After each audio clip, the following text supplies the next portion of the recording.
फसवल्याचं प्रकरण कल्याणमध्ये उघडकीस आलेलं होतं। हर्षवर्धन सपकाळ यांनी त्याच प्रकाश पगारेंची भेट घेतलेली आहे।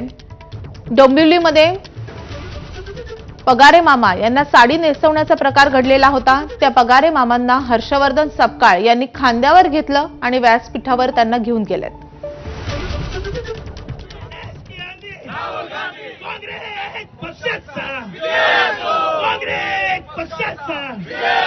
सतपाल साहब तुम आगे बढ़ो, हम तुम्हारे साथ हैं। सतपाल साहब तुम आगे बढ़ो, हम तुम्हारे साथ हैं। सतपाल साहब तुम आगे बढ़ो, हम तुम्हारे साथ हैं। सतपाल साहब तुम आगे बढ़ो, हम तुम्हारे साथ हैं। सतपाल साहब तुम आगे बढ़ो, हम तुम्हारे साथ हैं। मामा पगारे आगे बढ़ो, मामा पगारे आगे बढ़ो, मामा पगारे आगे बढ़ो,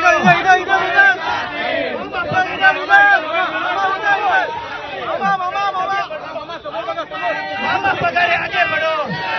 हर्षद सतपाल आगे बढ़ो, हर्षद सतपाल आगे बढ़ो, हर्षद सतपाल आगे बढ़ो, हर्षद सतपाल साहब आगे बढ़ो, हर्षद सतपाल बाबू आगे बढ़ो, हर्षद सतपाल बाबू आगे बढ़ो।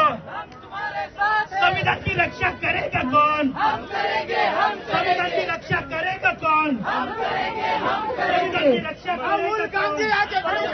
हम करेंगे, संविधान की रक्षा हमारे साथ है, हमारे साथ है। संघर्ष करो।